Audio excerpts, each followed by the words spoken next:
Kim and I met about 7 years ago and quickly became friends. We both grew up in the Midwest, where we were God-fearing Christians who put only God before family. We enjoyed going to church every Sunday and making plans for our future. I was a successful engineer with a promising future, and Kim sold accounting software for a large technology firm based in Atlanta. Before we got married, my mom and dad bought me a 3-bedroom house after I graduated from college. They made a lot of money and wanted to share their success with others while they were still alive. Most people pass on their earthly possessions when they die, never being able to enjoy the happiness of the gifts they can give during their lifetime. Mom and Dad shared their blessings while they were still alive and enjoyed their shared happiness. Kim and I got married a little over 5 years ago and have been on a perpetual honeymoon ever since. Our sex life was great, and we made love at least 4 nights a week. We were soulmates, and all our friends were sick of how close and loving we were to each other. We were lucky enough to give birth to 2 beautiful blonde twin girls, and after their birth, our lives changed for the better. We devoted all our time to raising the girls and making sure they had a loving home.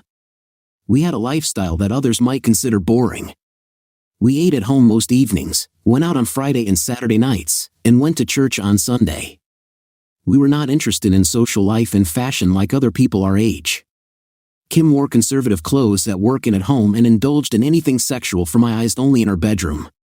Our relationship was based on trust and complete transparency. We never hid anything from each other, which served as a strong foundation for our marriage. Kim was one of those women who needed to show her affection, and I loved the way she lovingly touched me, kissed me, and hugged me. We enjoyed sharing our feelings with each other and enjoyed each other immensely. Raising twins can be stressful, but I enjoyed being with them as much as possible. The twins were a little stressful for Kim, but I was happy to take advantage of any weakness and help. We had a great partnership and always worked things out before either of us got upset. Life couldn't be better with Kim and my twin girls. A week before the annual exhibition, Kim was notified that they needed her to participate in the 3-day event due to others getting sick with the virus. They had to put Kim on the show. Of course, she tried to get out of it, but they were desperate, and she had no choice. "Baby, I'm so sorry about this. I hate leaving you and the girls for 3 days. I called my boss twice and tried to get out of it, but he said he needed us all at this event. You know how much I hate leaving." I watched her pack for the trip and reassured her that we would be fine for a few days and that we would miss her, but we were there to support her. I helped her with her luggage and carried it to the limo the company had hired for the ride to the airport. Like I said, we had a perfect marriage, and I trusted her completely. I have never seen her flirt or act anything other than the perfect loving wife. We had a completely transparent marriage, and we told each other everything. We shared our love for our children and did everything together. This is why the text I received from my colleague and friend was difficult to believe and process. It was the second night of the show when I received a message from my colleague Greg, who was at a cybersecurity event in Atlanta. "David, how's your weekend going, mate? I'm enjoying my girls. Kim is at the exhibition, and here I am spending time with my favorite girls. Aren't you at the security conference this weekend? This was true, you said Kim was at a trade show, right? Do you know which one? Well, yes, it's in Atlanta this week, but I'm not sure about the name of the exhibition. Her company displays its products at the convention center. Why did you ask? I'm having dinner with my group, and why are you sitting? This is true. What are you trying to tell me?" Greg's message came with 2 photos and a video. I sat frozen with fear. The first photo was of my wife in an outfit I had never seen before. It was the shortest dress I've ever seen. The plunging neckline showed off her massive breasts, pumps I didn't even know existed. Her hair and makeup were flawless, and she looked stunning. In fact, I have never seen her look so sexy in my life. When I saw the first photo, I was convinced that it was a similar woman, someone who looked like Kim, but it couldn't possibly be her. I laughed to myself, thinking I wished Kim would dress like that someday, but that's not my wife. I stopped laughing when the next photo came out, which was a close-up of her sitting very close and kissing Jonathan, one of her bosses she worked with. I sat there in shock, not moving, not even blinking, until the next photo appeared. It was another close-up of her smiling and looking into Jonathan's eyes. My heart stopped when I saw this message, but I tried to convince myself that there was a good explanation, until a few minutes later when the next message arrived.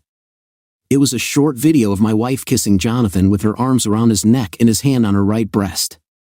That's when my head exploded. At that moment, I felt my whole world collapse on me. Tears of pain rolled down my face as my heart raced, and I felt nauseous. A message arrived from a friend. "Are you okay? What should I do? Can you see her right now?" "Yes, I'm going to call her right now and just check on her."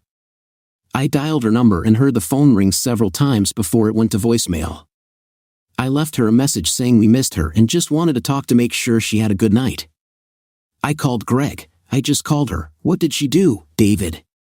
I'm so sorry about this." She took her phone out of her purse, looked at the caller ID, and then put it back in her purse. Man, I can't believe it's her. I mean, I've never seen her act or dress like that, David.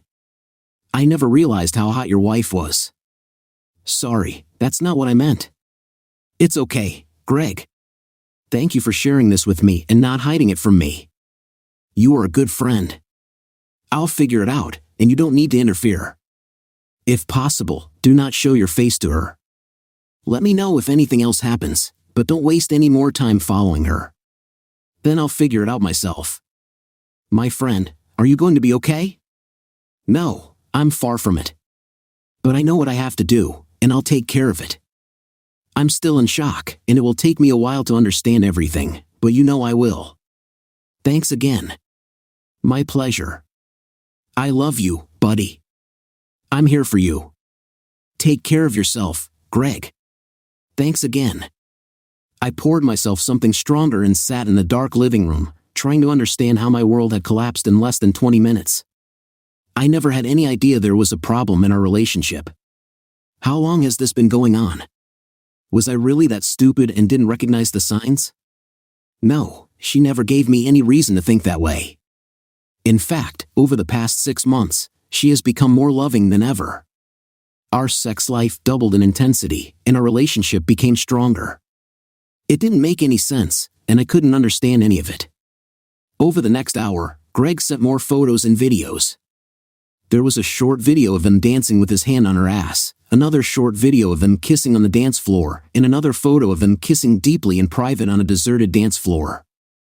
I realized that they must have been kissing so passionately that they didn't notice the music had stopped. I knew it was over between us, but I still had so much to learn and understand. Being an engineer and a problem solver, I went into analytical mode and spent the next few days trying to come up with a plan. Surprisingly, Kim called me at 10 p.m. after their last photo arrived. I took a deep breath and tried to regain my composure. I wasn't going to give anything away or let her know that I had any idea what she was doing. Hello, dear. Sorry, I missed your previous call. I was in a dinner meeting and couldn't speak. I miss you so much, baby, and I wish I could be there with you under the covers, kissing all of you. I miss you too, Kim. I love you so much, and thank you for calling. The girls are so cute, and I will send you some photos. They miss their mom and want you to come home. I tried to leave tomorrow, but my boss told me that I should stay here. I hate being away from you, darling. We'll celebrate when you get home. Are you done for today? Yes, I'm getting ready for bed and another long day of work. I love you, baby, and I will call you tomorrow.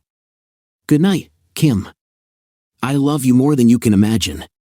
And I hung up the phone as my tears started flowing again. What I said was true. I loved her more than life itself and wanted this to be a bad dream.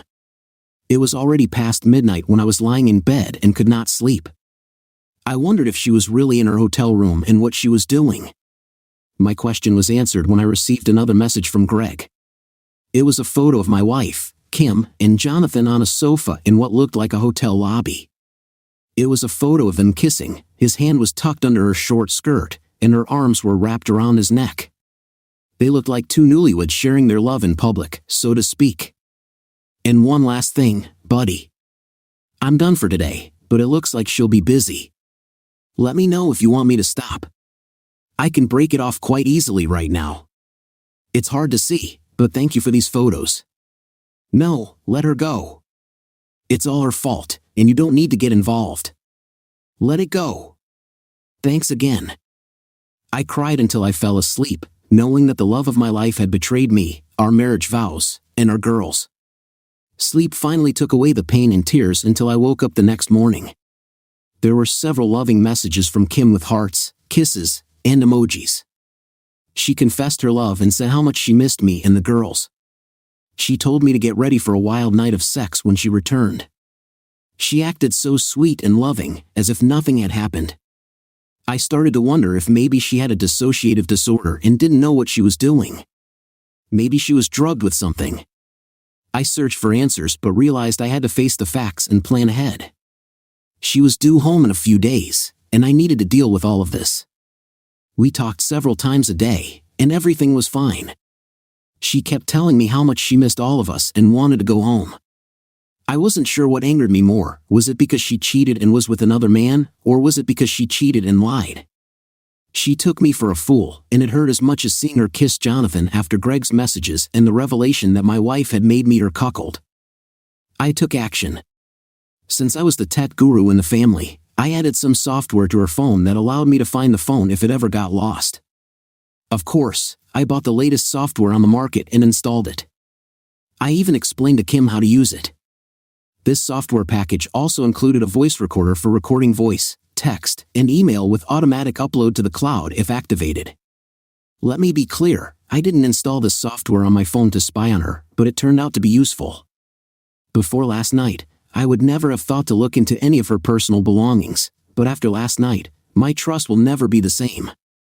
I had to protect the girls and save our marriage if possible. Fortunately, the girls kept me busy and distracted me from thoughts about my crumbling marriage.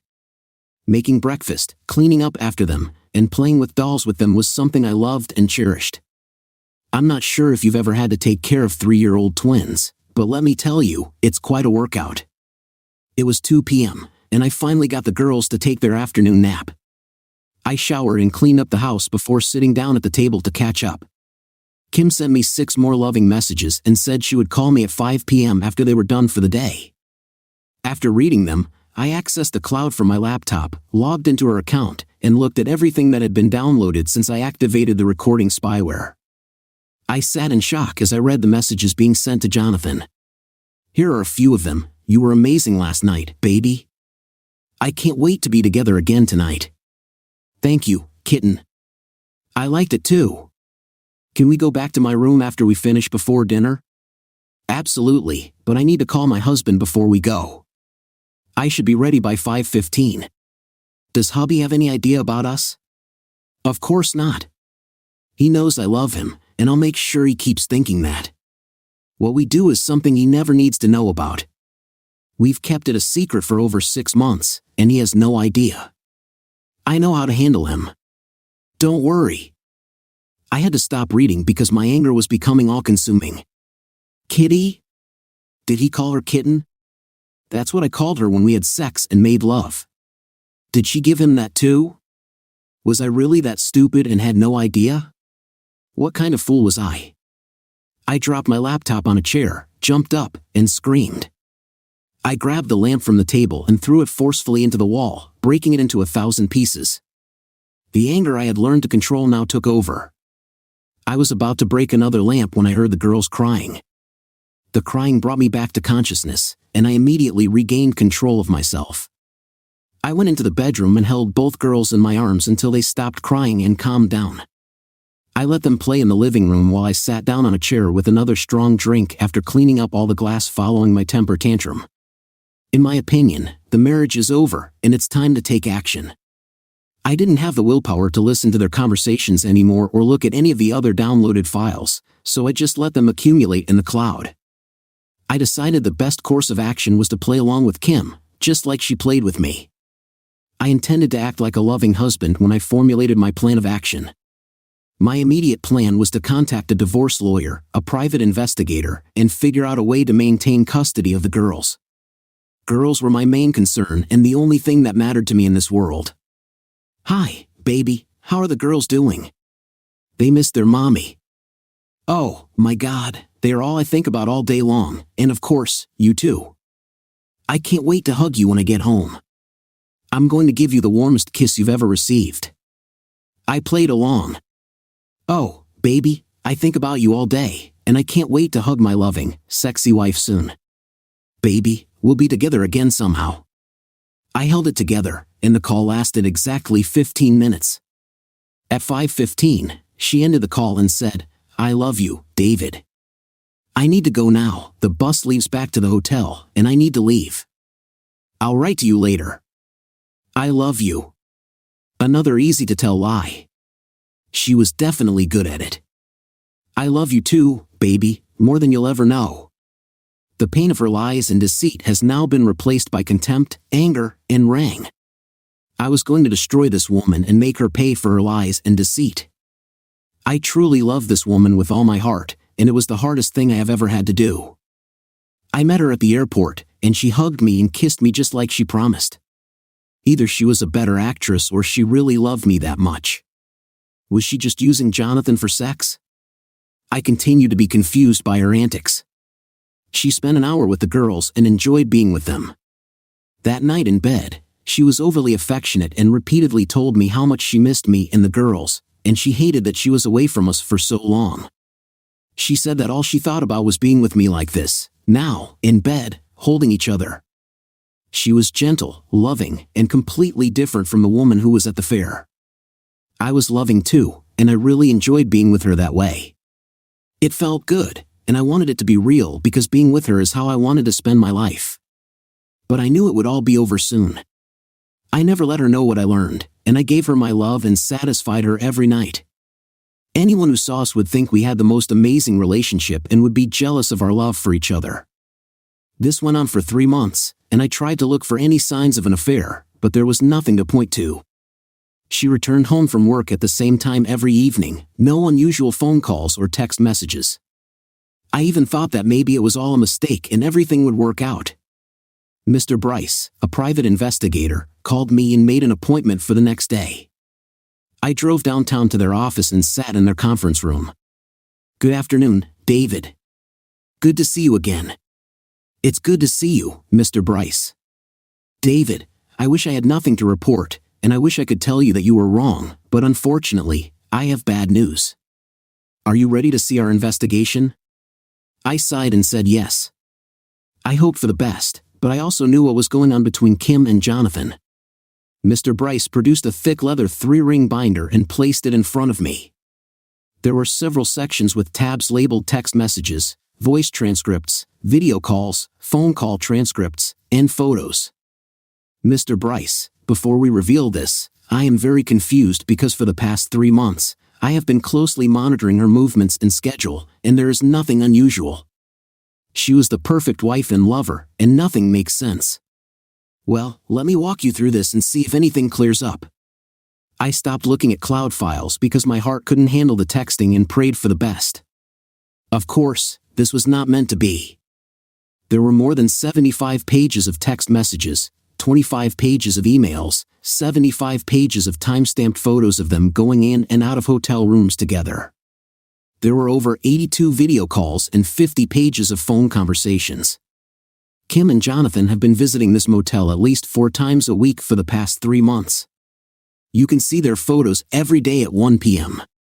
They spend an average of 2 hours together during each visit.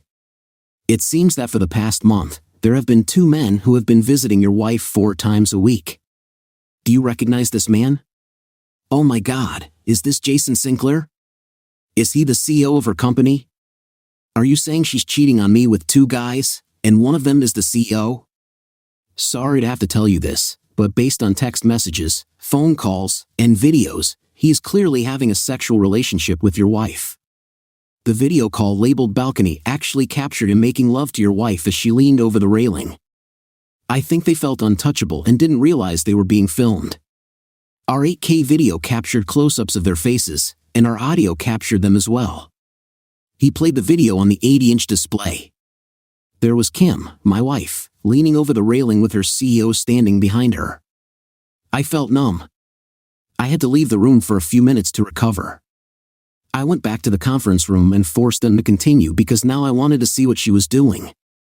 The video marked Balcony 2 shows your wife with Jason and Jonathan at the same time. I'm so sorry I have to show all this, But since they were in public, you can use these videos if you decide to continue with your divorce and custody battle." I sat with my mouth open in amazement. I still found it hard to believe that it could be Kim, and I prayed that this would all turn out to be one huge mistake. "David, we've looked into Jonathan Wills and Jason Sinclair. We found the following. Jonathan has been married for 10 years and has 4 young children. Mr. Sinclair has also been married for 25 years and has 3 grown children. The text messages reveal that Jonathan brought Jason into their games after your wife said she wanted to try a threesome. It's getting pretty dark here, so I'll let you read when you're ready. Take the folder in this USB drive with all the files and videos. I'm sure your lawyer will need both." When I met with my lawyer, she was amazed at the amount of data we were able to gather and could not believe that there were no signs of her adultery at home. She continues to act like a loving wife and mother as if everything is completely normal. The lawyer said that we have several actions that we can take based on the files I provided. She needed time to work through all of our options and scheduled an appointment for the following week. I told her to start filing the divorce papers as soon as possible. I left the office with a big hole in my stomach. I knew it was over before I had these meetings, but watching these videos ended any hopes of reconciliation. Still confused, I asked myself, who was this woman? After the girls went to bed, we sat on the couch and watched an old movie I picked up on Netflix called Unfaithful. I heard it was a good film. Let's give it a chance, I said, pressing play. Since the film was about cheating spouses, I planned the conversation in advance. During the movie, I told Kim that there was a girl in my office who had been hitting on me for the past few months. You can imagine me with another woman, I said, laughing. She looked at me with narrowed eyes. Really? Who? If I catch you even thinking about being with her, I'll leave you. Understand? You belong to me and no one else, she said with a serious expression on her face. Even though I tried to remain cheerful, she wasn't fooling around. She made it clear that she would not tolerate any deception. I couldn't believe how angry she was about this, how hypocritical one person can be. She became upset, considering the circumstances, while she engages in intimate activities with 2 men every day without my knowledge. Unreal. This is driving me crazy, David. Why didn't you tell me about her before? What is her name? Kim, calm down. She's an intern, a young woman who enjoys flirting. I paid her no attention whatsoever. And what about you, Kim? You're the most attractive woman in your office. Are you saying no one flirts with you? Of course not. They all know I'm married and that I would never betray you. So, throughout our entire marriage, you never entertained the thought of being with another man or engaged in any such behavior? Even just a friendly gesture. Have you ever been unfaithful to me, darling? Now she was genuinely upset. Are you kidding me? Did you seriously just ask me that? I constantly express my love for you. I am always faithful to you, and I could never imagine being with another man. You're being unreasonable. I can't believe you brought this up. I apologized, agreed with her, and resumed watching the movie. I chuckled to myself, thinking she could have pursued acting given how convincing she was. I even began to doubt myself. No wonder she excelled at her job. After things had calmed down a bit, she pressed herself against my shoulder again, and I felt the time had come. I picked up my phone, opened the text app, and selected a photo of Kim and Jonathan kissing on the dance floor with his hand on her ass. I was looking at the photo when she noticed that I was distracted. What are you doing, David? Why aren't you watching the movie? Because what I'm looking at is more realistic. What are you talking about? I turned off the sound on the movie and showed her the photo. She froze and tried to say something, but nothing came out. I sat there, still looking at the photo, and said, "Wow, what a sexy kiss you're giving Jonathan." I can explain. Where did you get this photo from? When you were having dinner with your boyfriend, Greg Stanton was in the same restaurant and saw you with that guy. He texted me to find out if it's really you or if you're a perfect match. Well, it was you, and he sent it to me. Moreover, I must say that you look so sexy in this dress. I have never seen you in such a short or revealing dress. I think you wanted to impress your boyfriend. Oh, you were going to explain it? I can't wait to hear this, I said, putting the phone back on my lap. Baby, we only had one dance, and he was drunk. When the song ended, he grabbed me and kissed me. What you don't see is that right after that, I slapped him and made quite a scene. I would never let this happen. I actually bought this dress for a business dinner, but I didn't realize how revealing it was until now. I am so sorry. Oh, I understand. This can happen, and that was the only time this happened. I could tell she wasn't as confident as usual and said, yes, baby, and he'll never do it again. The movie continued, and I sat back and sat quietly, knowing that Kim was worried. After a few minutes, I took my phone and opened a video of them sitting on the couch with my hand up her skirt and started watching. She looked at me with a frightened look. What are you looking at now? Remember that night when you called me and said you had a long day and you went back to your room and were getting ready to sleep? Yes, she whispered. It's funny because I got another text from Greg 2 hours after you called, and this time it was a video. Do you want to take a look? I said as I pressed play and clearly showed her and Jonathan kissing as his hands explored her hidden treasures that were supposed to be mine alone. I can't wait to hear a new explanation, I said, smiling. Now my anger was gone, and all I felt was contempt and amusement at her reaction. Oh my God, David, I am so sorry. After we got off the phone, Jonathan called and said we needed to discuss the problem with one of the clients we were meeting with in the morning. He asked me to go down to the lobby to prepare for the meeting. I barely remember this video because I had a few drinks and got a little drunk. You know how I am when I'm drunk. I know the video looks bad, but nothing happened after that. I remember exactly how I went up to my room. I told him to stop, that I was happily married, and left. Nothing happened. You have to trust me, that's part of the problem, kitten, I said, emphasizing the name kitten. I saw her blink when I said that and continued, the problem is that I always believed you, but in the last 20 minutes, you lied to me twice. Can you see it from my side? I'm alone, and the love of my life is kissing her boss in 2 photos while wearing the most revealing outfit she's ever worn. How do you think I feel, baby? David, I love you. This was 3 months ago. Why didn't you say anything earlier? Honestly, I wanted to see if you would tell me yourself. I wanted to make sure my wife was as honest and transparent as we have always been with each other. But now I understand how things are between us. Are you lying about anything else? Are you having an affair with him? You love him now? I was playing with her and enjoying her confusion and acting. She started sobbing and kept telling me how much she loved me. Kim, please stop telling me that you love me so much. I'm sure you love me, and I still love you, but that has nothing to do with these photos. I need to understand why. And is there anything else you're lying about? I said, pressing the recorder button on the phone without her knowledge. David, listen to me. Nothing happened.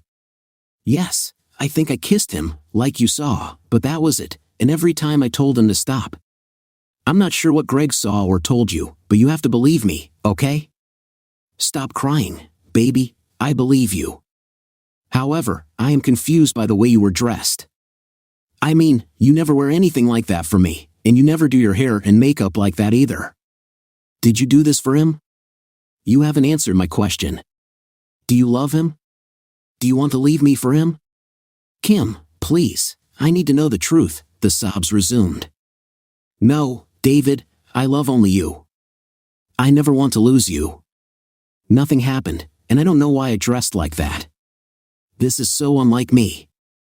Maybe it was because all the other women dressed similarly, and I wanted to look just as good. I don't know for sure. I was a little unsure of myself. I think I can understand that, and it makes sense. But why didn't you tell me about Jonathan and your closeness since nothing actually happened, and I put an end to it? I didn't want to upset you. I mean, he's my boss, and I couldn't afford to lose my job if anything happened. If something really happened, I would tell you right away. You know, I kissed her and held her gently, letting her cry. This was just the beginning of a month-long episode of playing out my revenge. That night, we made love, and I enjoyed her amazing skills, aloof as her husband, and thinking of myself as one of her sexual partners. I wasn't going to deprive myself of her body and warn her about something unusual. The acting here was impressive, but at that moment, I didn't care anymore. She was more passionate than ever, trying to convince me that I was her only love. This continued for the next few weeks. Every night, her acting skills were on point, and I just enjoyed the show. The next morning, I did go to the cloud to see if she had any correspondence with Jonathan, and of course, she did not disappoint. Oh my God, someone took photos of us at the fair and sent them to David. His friend was at the restaurant and saw me without David. I'm not sure if he knows, but the video showed us kissing. Holy, now that you mention it, I remembered that some guy with a phone across from us was watching what was happening, but I didn't think anything like that. What did David do? Nothing. I convinced him that nothing happened and stopped you. He has no idea that I spent the night in your room. I convinced him it was the alcohol and made amends. He is easy to convince. A few affectionate gestures and intimate moments were all I ever felt compelled to offer him. Take care, darling. We agreed to meet there tomorrow at 1 o'clock in the afternoon as usual. Can't wait. It's been too long. I love you, darling. I love you too, sweetheart. This was the final message, and I sat quietly, reflecting on everything. Yes, undoubtedly, I felt like the biggest fool, but vengeance is satisfying, and I proceeded with determination. Yet, I also took pleasure in observing Kim's deceitful behavior, anticipating how many more lies she would concoct.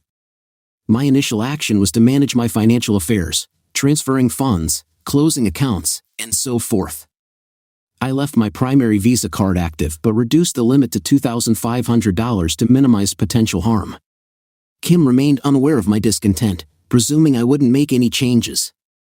I informed my attorney that, as the house belonged to me before our marriage, I had no obligation to vacate upon notifying her. Of course, I prepared the infamous email that I eventually sent, including video, text messages, and photos to all of her friends, family, and work colleagues. I also created duplicate 3-ring binders from my personal account for Mrs. Sinclair and Mrs. Wills to share their pain. I would post this at the same time everyone is notified and cases are being filed. I asked my lawyer to prepare to file public civil lawsuits against both Jonathan, her boss, and Jason, the CEO of the company.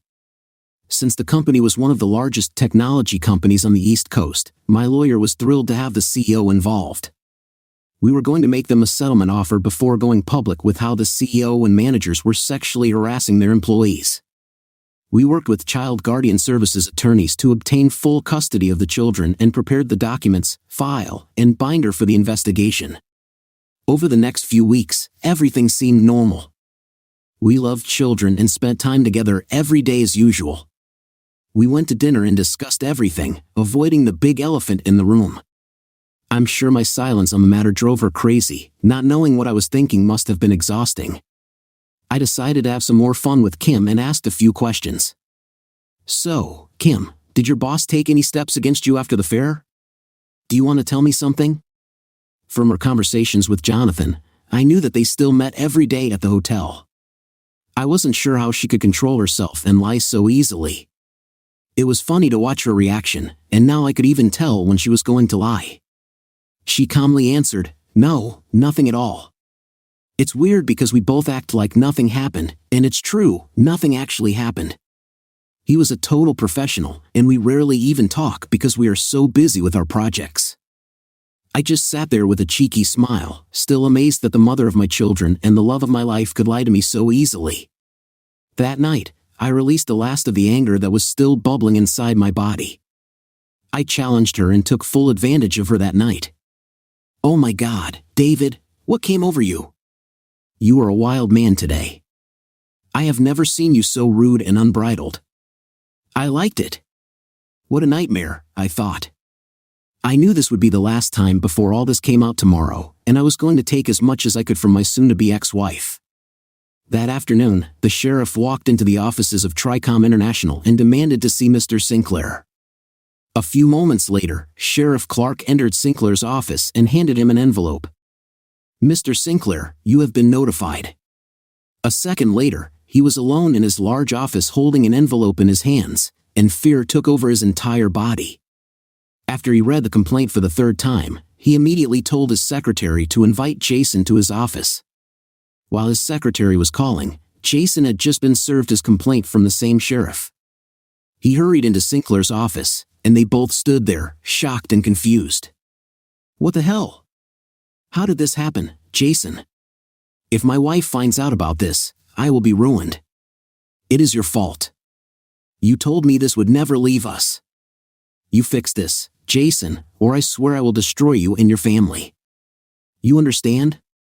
Sinclair was a man not to be messed with, a ruthless street man who had worked his way to the top of this multi-billion-dollar organization and had no intention of giving up.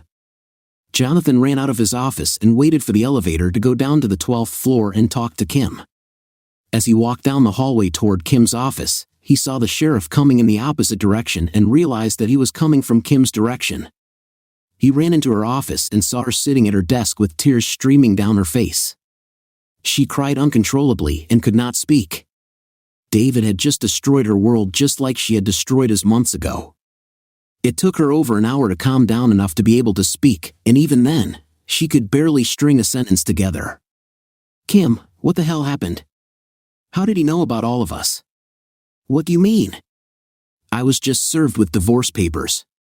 What do you mean by US?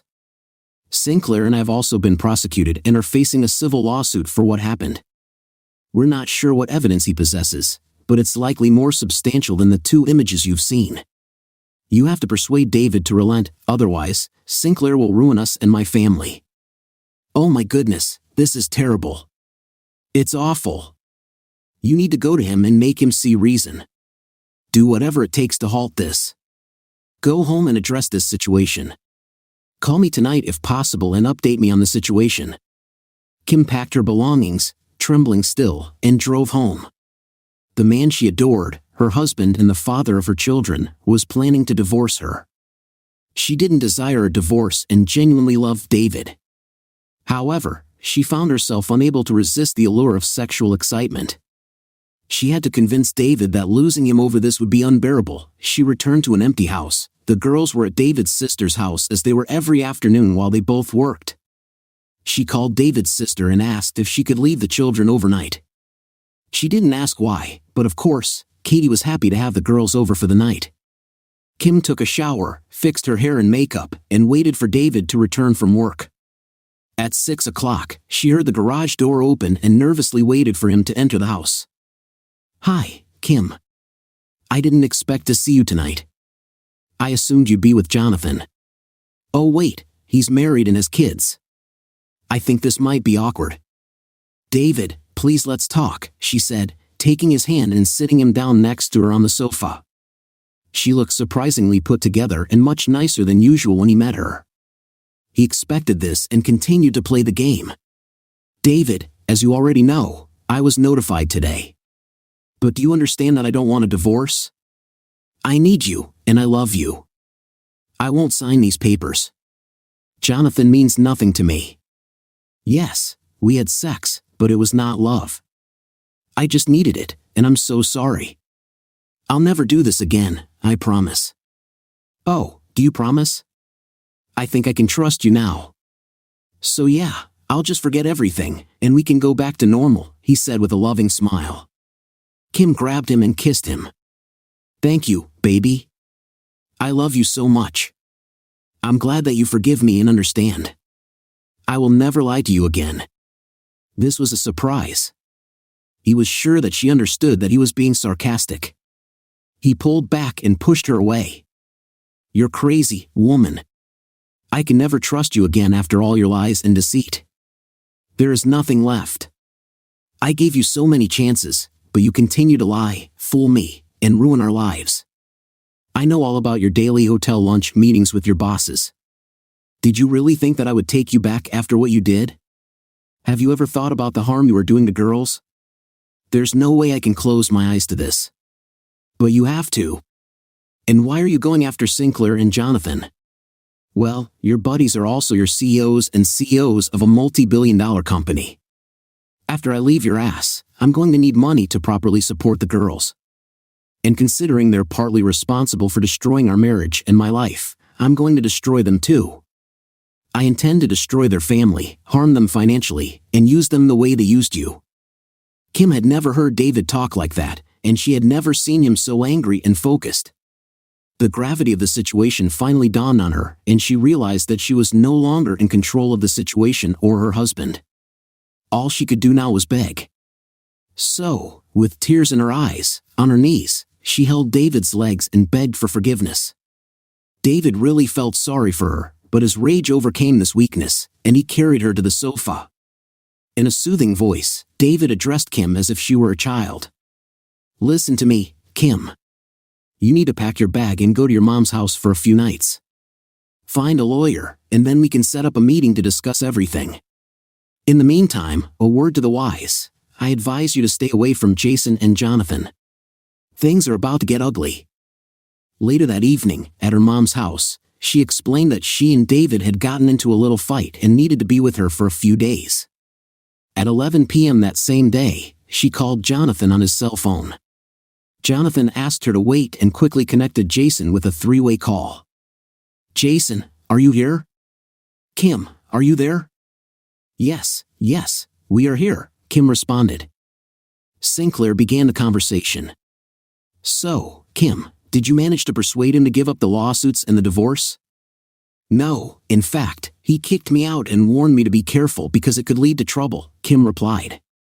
"Jesus Christ, Jonathan. What have you done?" "Kim, you're a...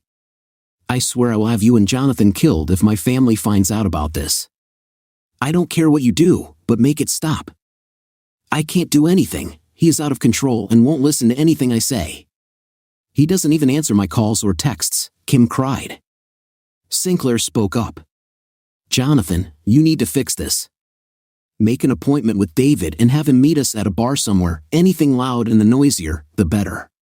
Kim, you will be there too, and ask him to drop the lawsuit in front of us.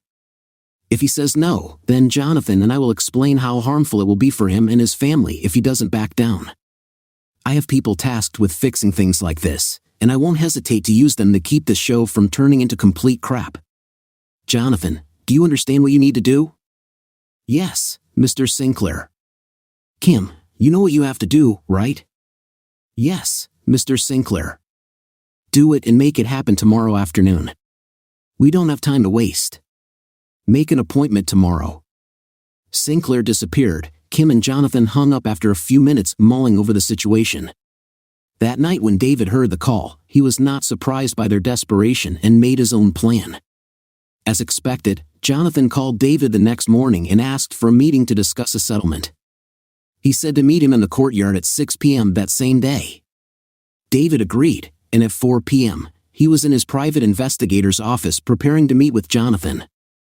They used the latest technology with noise canceling to focus on the frequency of the voice and get clear sound even in noisy environments. A private investigator would also be there to film the meeting as a stand-in for the event. David entered at 6:15, deliberately making them wait for him and adding a little extra time for the private investigator to locate his video camera. David saw Kim and approached the group. "Kim, I'm surprised to see you here with your boyfriends, but I think we know what your alliance is, gentlemen. What can I do for you? Why are we here?" Sinclair spoke. "David, I'm Jason Sinclair, and I asked for this meeting." "Sinclair, you look completely different in real life. These videos don't do you justice." "I can't say that I'm pleased to meet you." "Yes, that is exactly why we are here. This is Jonathan Wills, the man who had sex with my wife and destroyed my marriage. I can't say I'm pleased to meet any of you." Sinclair spoke up. "I don't blame you for your anger. Believe me, if I were you, I don't know what I would do. But whatever it is, we need to discuss something." "Come on, what's on your mind?" said David. "We want you to drop the lawsuits you filed against me, Jonathan, and the company." "Funny, that's all?" "Oh no, sorry, I can't do this.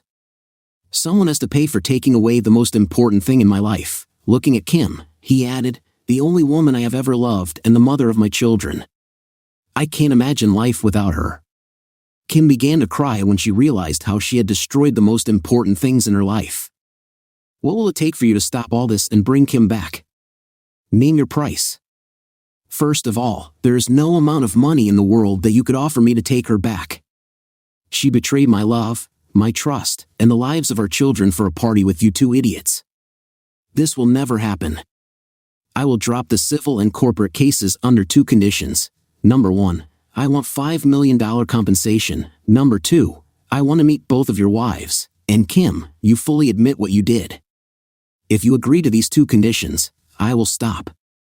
David, I will give you $100,000, and you will have to sign an agreement that you will never discuss this with anyone. Sinclair leaned over and spoke quietly. I can't put my family through this, and if they find out, David, I'll kill you. Kim told us your entire daily routine, and making you disappear would be a piece of cake. So, let's try again. He was shocked when David smiled and took a sip of his drink. Well, I can reduce the amount to $4 million, but your families need to know what you did. David, you're writing your own death sentence. Think about it carefully. Drop the charges and take Kim back. It was just a fling. We can end this. David took out his phone and sent 2 text messages, opened his email, and sent the email he had set up. All videos and images, text messages, have now been sent to all of Kim's friends, her family, and work colleagues. The 2 text messages David sent were to the couriers who were sitting in front of Jason and Jonathan's house awaiting his instructions. The message said, "Deliver the package," and within minutes, Mrs. Sinclair and Mrs. Wills now had duplicate 3-ring folders containing all the photos, videos, messages, phone calls, and evidence of their affair.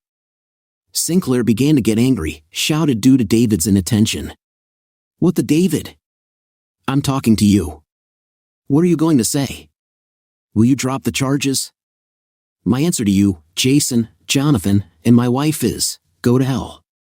Just then, Jason and Jonathan's phones rang. Both their wives were talking on the phone. I saw Sinclair's face turn red, and he looked at me with angry eyes. I saw that Jonathan was in shock and actually saw tears welling up in his eyes. Kim looked at me and asked what was going on.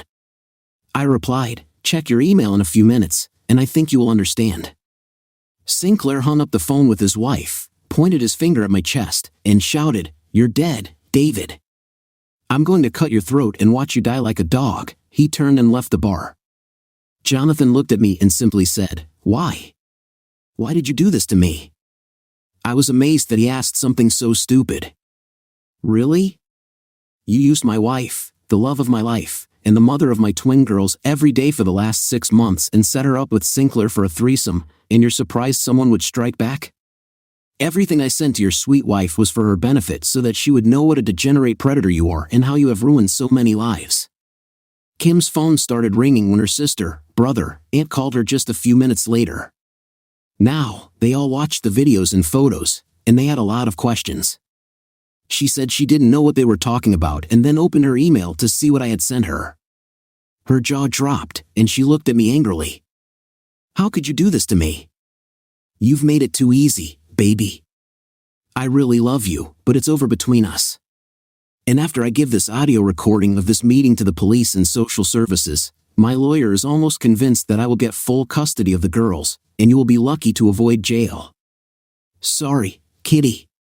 Yes, Kitten, that's my pet name for you that you shared with your bed buddy. I know it all, princess, and now you must pay for all your actions to avoid becoming public knowledge. Tricom settled the lawsuit by paying David Hunter $2 million. Jason Sinclair was suspended as CEO and fired without severance for violating the morals clause in his contract. He lost more than $10 million in stock options and a $5 million severance agreement. Sinclair is also serving a 5-year sentence for conspiracy to commit murder along with several other charges after they investigated his business dealings. Sinclair's wife divorced him while he was in prison and crucified him financially. He will leave prison penniless, without a family, and without a place to live. This news made David feel a little better, and he even smiled for the first time in months. Mrs. Wills also divorced Jonathan, leaving him no money, no home, no child support, and no half of his income in alimony. He was fined $1 million in a civil trial for conspiracy, adultery, and loss of affection in David and Kim's marriage. He had lost his job and was now working as a day laborer. David was still enjoying his revenge when he received news of Jonathan's fate. He was forced to file for bankruptcy and began living under an overpass near where the day workers gathered. This also gave David some pleasure, and he again found himself smiling more often. Kim was sentenced to 5 years in prison, but with David's help, the sentence was reduced to 1 year of house arrest and 4 years of probation for conspiracy. She lost her fight for the children, and David now has full custody because of the evidence in the crime.